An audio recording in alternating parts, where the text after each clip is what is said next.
Hello everyone, welcome to Help Guru One channel. और आज हम लोग सैम्पलिंग के बारे में डिस्कस करेंगे। सैम्पलिंग बेसिकली एक ऐसा टॉपिक है जो आपके मैनेजमेंट सब्जेक्ट के अंदर भी आता है, आपके कॉमर्स टॉपिक के अंदर भी आता है और साथ साथ आपके पेपर वन का भी एक इम्पॉर्टेंट टॉपिक है। सैम्पलिंग से रिलेटेड हर साल एनटी एग्जाम्स में कोई ना कोई क्वेश्चन आपको मिलता ही है। तो आज हम सैम्पलिंग से रिलेटेड चीज़ें डिस्कस करेंगे। सैम्पलिंग में आज हम लोग डिस्कस करने वाले हैं कि सैम्पलिंग का होता क्या है, बेसिकली डिफरेंस क्या है सैम्पलिंग और सेंसस में। कुछ फंडामेंटल एलिमेंट्स होते हैं सैम्पलिंग के अंदर, उनके बारे में डिस्कस करेंगे। सैम्पलिंग प्रोसेस क्या होता है, सैम्पलिंग मेथड्स क्या होता है और हम कैसे सैम्पल साइज़ को चूज़ कर सकते हैं।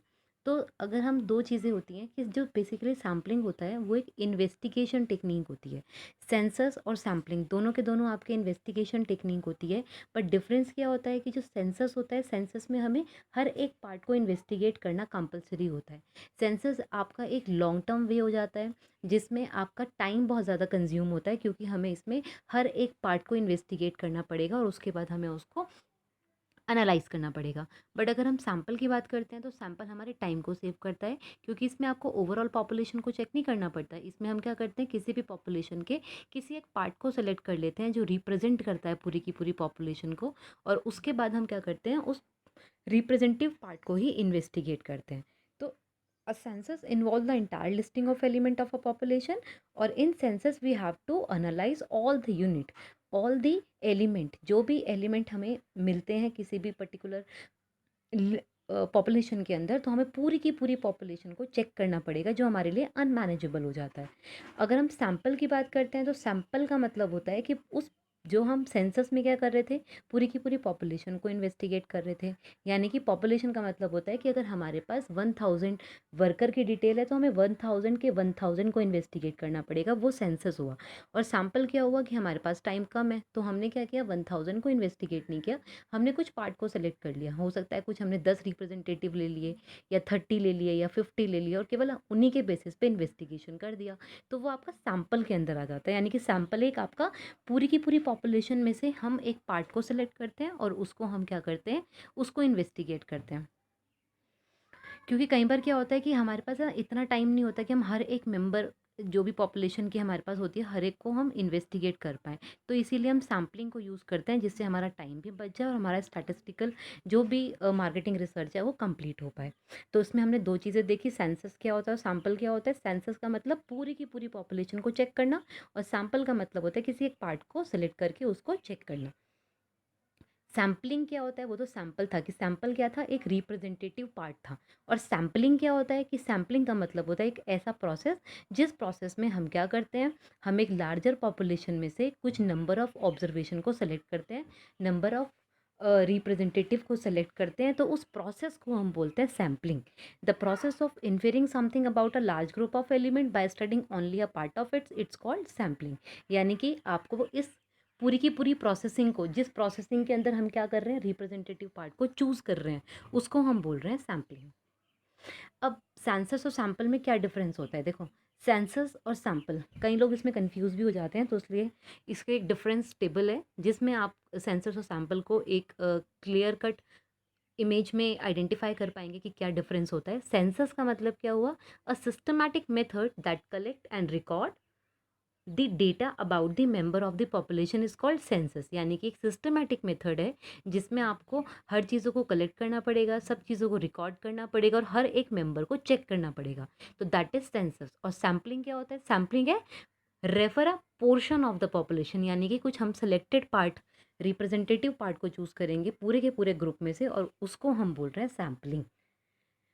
सेंसस मतलब इसमें हम पूरी की पूरी कंप्लीट एन्यूमरेशन करते हैं, यानी कि जो हम इन्वेस्टिगेशन करेंगे वो कंप्लीट करेंगे, पूरे की पूरी। और सैम्पलिंग के अंदर केवल वो एक पार्ट जो हम सेलेक्ट कर रहे थे उस पार्ट को लेके ही करते हैं, तो उसको हम बोल रहे हैं पार्शियल। सेंसस मतलब each and every unit of the population की स्टडी हो रही है, पर सैम्पलिंग के अंदर केवल जो हमने सेलेक्ट किया था उसी की स्टडी होगी। सेंसस हमारा बहुत ज़्यादा टाइम लेता है, लेकिन सैम्पलिंग हमारा एक फास्ट प्रोसेस होता है, क्योंकि हमारे टाइम को कम कर देता है। अब कुछ फंडामेंटल एलिमेंट्स होते हैं सैम्पलिंग के अंदर जिनके बारे में कई बार क्वेश्चन पूछा जाता है, जैसे यूनिवर्स या पॉपुलेशन क्या होता है, एलिमेंट क्या होता है, सैम्पलिंग फ्रेम क्या होता है, सैम्पलिंग यूनिट क्या होता है और रिस्पोंडेंट क्या होते हैं। तो यूनिवर्स की अगर हम बात करें, यूनिवर्स का मतलब होता है, या पॉपुलेशन का जो हम वर्ड यूज़ करते हैं, उसका मतलब होता है टोटल नंबर ऑफ आइटम या टोटल नंबर ऑफ यूनिट। पूरी की पूरी पॉपुलेशन या पूरी की पूरी इंक्वायरी जो हम कर रहे हैं, उस इंक्वायरी के अंदर जितने भी आइटम हैं, जितने भी हमारे पास यूनिट्स हैं, उन सबको हम बोल रहे हैं पॉपुलेशन। जैसे अगर मेरे पास 500 एम्प्लॉयज़ है किसी एबीसी कंपनी में, तो 500 टोटल हमारा क्या हो गया, पॉपुलेशन या यूनिवर्स। एलिमेंट क्या होता है, a single number of any population, जो पूरे के पूरे एलिमेंट सॉरी और पॉपुलेशन को डिफाइन कर रहे हैं, जो सिंगल सिंगल नंबर हैं, उनको हम बोल रहे हैं एलिमेंट। ठीक है।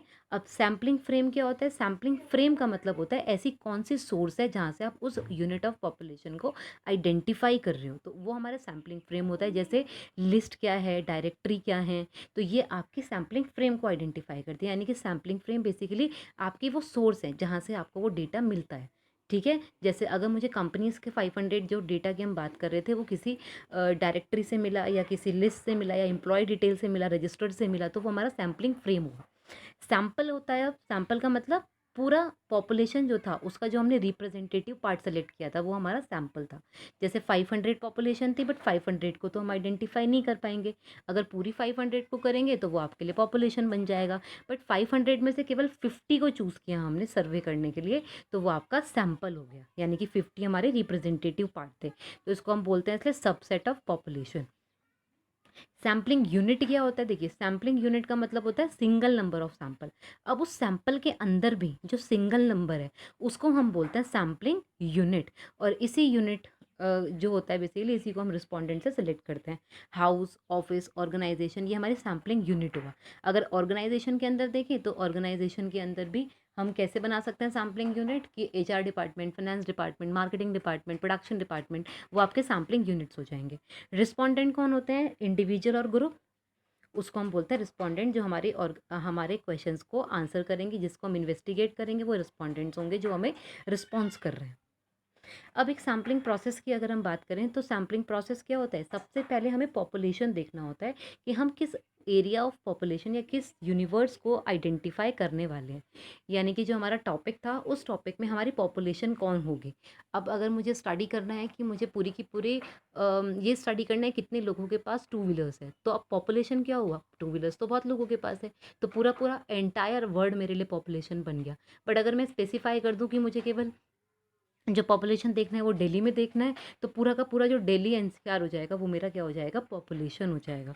तो सबसे पहले आपको पॉपुलेशन देखना होता है कि आप किसको टारगेट करने वाले हो, कौन आपका टारगेट रिस्पोंडेंट्स रहेंगे, किनको किसको लेके आप अपनी स्टडी करने वाले हो। सेकंड, जब आपकी पॉपुलेशन डिफाइन हो जाती है, उसके बाद हम उसमें से सैम्पलिंग फ्रेम निकालते हैं। जैसे मैंने अभी आपको बताया था कि सैम्पलिंग फ्रेम क्या था, सैम्पलिंग फ्रेम था कौन सी सोर्स से आपको वो डेटा मिल रहा है, लिस्ट, डायरेक्टरी।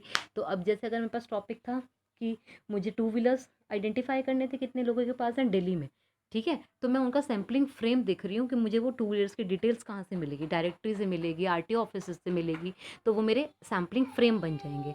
अब जब सैम्पलिंग फ्रेम डिफाइन हो जाएगा, तो उसके बाद अब हम डिफाइन करेंगे सैम्पलिंग यूनिट क्या है हमारी। ठीक है, कितने लोगों को आप उसमें से चूज़ कर रहे हो। एक तो होता है कि आप सब पूरे के पूरे दिल्ली में करोगे, तो वो सेंसस हो जाएगा।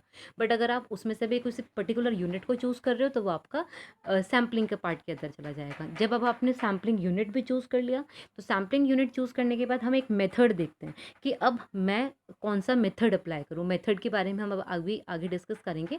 मेथड्स होते हैं वही probability sampling method, non probability sampling method, यानी कि अब कैसे आप चूज़ करोगे कौन आपका रिप्रेजेंटेटिव पार्ट रहेगा।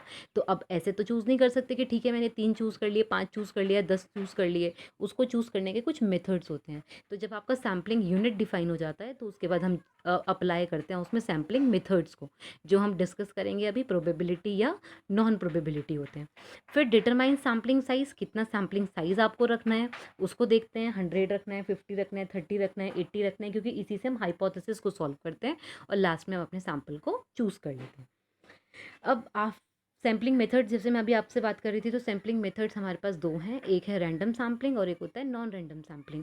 रैंडम सैम्पलिंग का मतलब होता है जिसमें अब हर एक को इक्वल चांस होता है सेलेक्ट होने का, क्योंकि हर एक को रिप्रेजेंटेटिव पार्ट बनना है। तो रिप्रेजेंटेटिव पार्ट बनने के लिए हर एक के पास इक्वल चांस है। तो अगर हम इक्वल चांस की बात कर रहे होते हैं, तो प्रोबेबिलिटी सैम्पलिंग के अंदर आता है। बट अगर हम नॉन इक्वल चांसेस की बात करेंगे, यानी कि जहाँ पे जजमेंट क्राइटेरिया लगता है, यानी कि जो भी जजेस होंगे या जो भी पैनल होगा वो अपने हिसाब से चूज़ करेगा कि मुझे किसको चूज़ करना है, तो वो नॉन प्रोबेबिलिटी सैम्पलिंग होती है। जहाँ पे इक्वल चांस है दैट इज़ प्रोबेबिलिटी, और जहाँ पर इक्वल चांस नहीं होता दैट इज़ नॉन प्रोबेबिलिटी। तो अब इनके अंदर भी जो मेथड्स हैं वो हम देखेंगे कि सिंपल रैंडम क्या है, सिस्टमैटिक क्या है, स्ट्रैटाफाइड क्या है, मल्टी सैम्पलिंग क्या है, परपोजिव, कन्वीनियंस, कोटा एंड स्नोबॉल के बारे में। प्रोबेबिलिटी सैम्पलिंग, जैसे अभी मैंने आपको बताया, प्रोबेबिलिटी सैम्पलिंग का मतलब होता है जिसको हम रैंडम सैम्पलिंग भी बोलते हैं, चांस सैम्पलिंग भी बोलते हैं।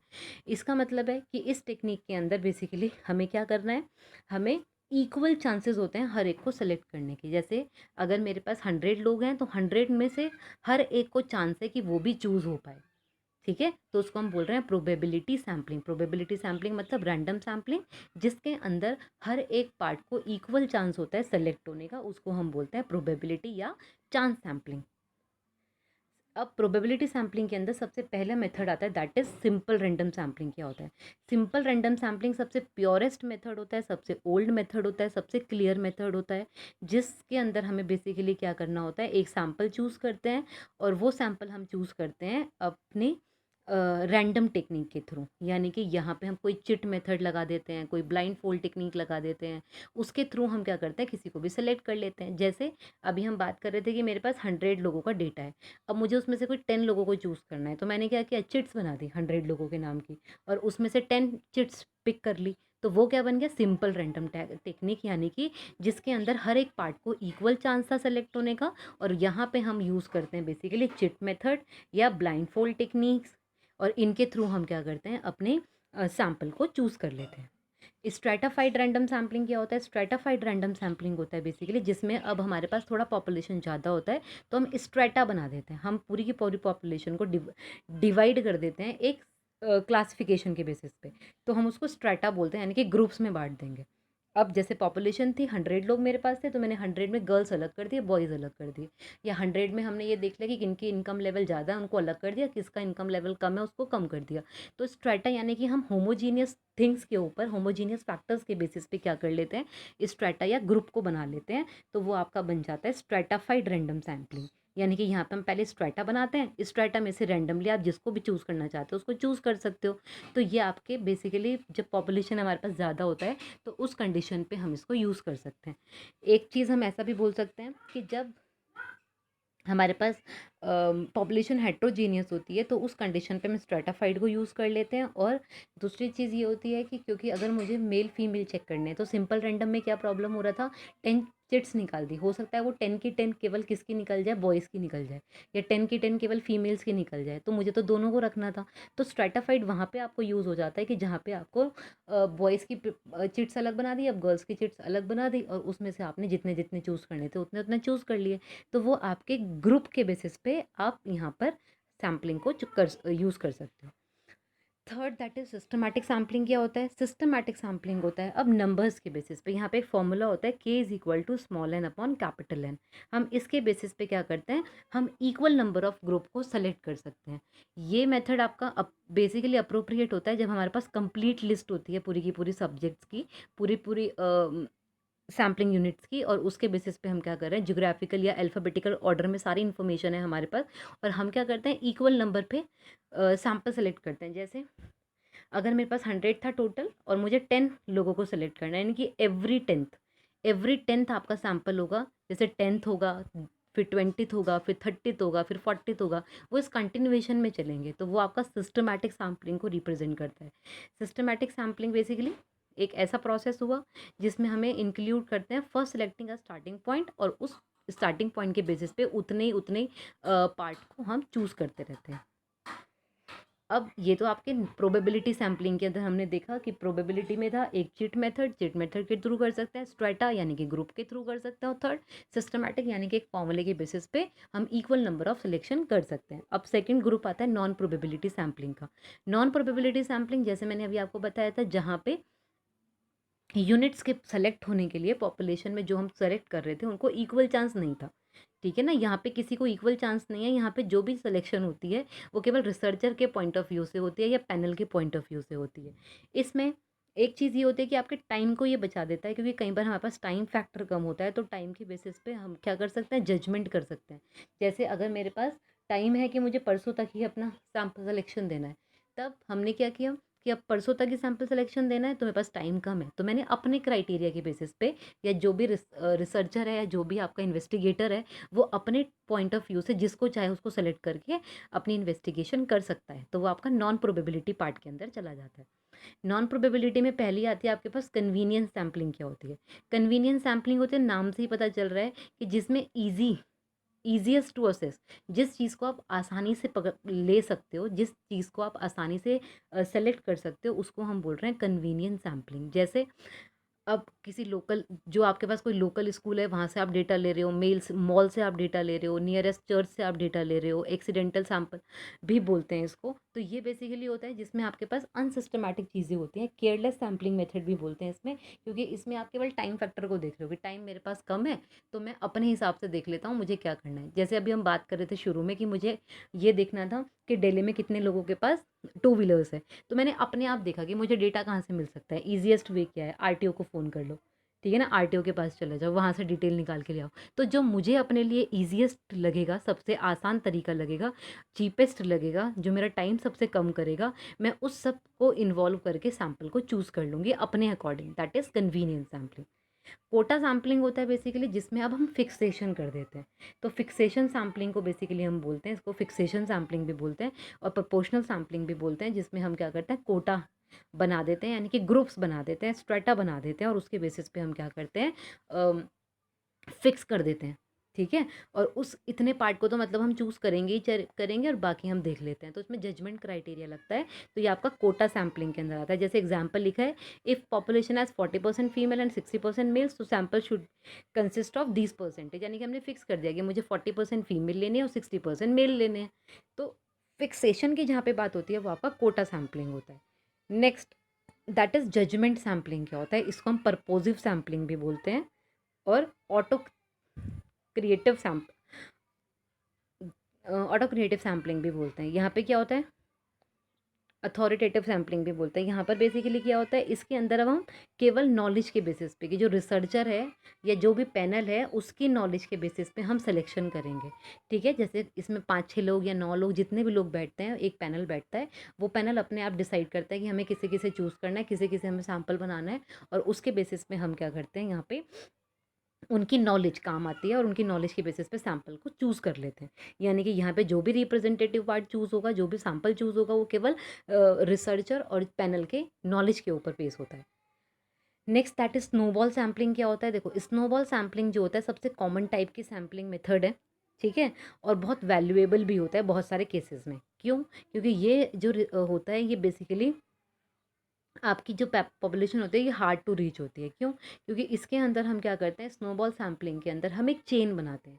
ये चेन के थ्रू होती है। जैसे हम कई बार कुछ इन्वेस्टिगेट मुझे करना है तो वो चेन के थ्रू वो होगा। जैसे मैंने पहले किसी और मैंने क्या किया, एक मुझे इन्वेस्टिगेट करना था टू व्हीलर्स के बारे में ना, तो मैंने पहले अपने नेबर से बात की, उस नेबर ने मुझे जिसका रेफरेंस दिया मैंने उससे बात की, उसने मुझे किसी थर्ड पर्सन का रेफरेंस दिया, मैंने उससे बात की, फिर मैंने किसी और से बात की, यानी कि स्नोबॉल एक चेन बनती जाएगी, और उस चेन के बेसिस पे हम क्या करते हैं, बेसिकली सैम्पलिंग करते हैं। तो यहाँ पर बेसिकली क्या है, ये आपकी जो सैम्पलिंग होती है, ये आपकी सैम्पलिंग स्नोबॉल सैम्पलिंग और आपका नॉन प्रोबेबिलिटी के अंदर आती है। जैसे एग्जांपल में मैंने लिखा है कि मुझे ये जैसे अब कुछ लोग काम कर रहे हैं, प्रोस्टिट्यूट या करंट हीरोइंस यूजर्स या पीपल विद ड्रग एडिक्ट्स कौन कौन से हैं, इन सब चीज़ों के बारे में स्टडी करनी है। तो ये थोड़ा कॉन्फिडेंशियल टॉपिक्स होते हैं। कॉन्फिडेंशियल टॉपिक के लिए मुझे सैम्पल सिलेक्शन करना है, तो मैं डायरेक्टली जिसके पास जाना है वहाँ नहीं जा सकती, तो मुझे क्या करना पड़ेगा, वहाँ रेफरेंसेस से जाना पड़ेगा, एक चेन बना के जाना पड़ेगा। तो उस टाइम पे हमारी स्नोबॉल सैम्पलिंग यूज़ होती है। तो आज की क्लास के लिए इतना ही। Thank you so much and keep learning with help Guru one, and all the very best for your NT exam. जैसे सबको पता है एनटी एग्ज़ाम की डेट अब आ चुकी है और वो आपके सितंबर में है, तो आप लोग 1 मंथ आप लोगों के पास है, तो ढंग से जितना भी हो सकता है उतने प्रिपरेशन कीजिए। कोई डाउट होगा तो आप लोग कमेंट सेक्शन में डाल सकते हैं। Thank you so much.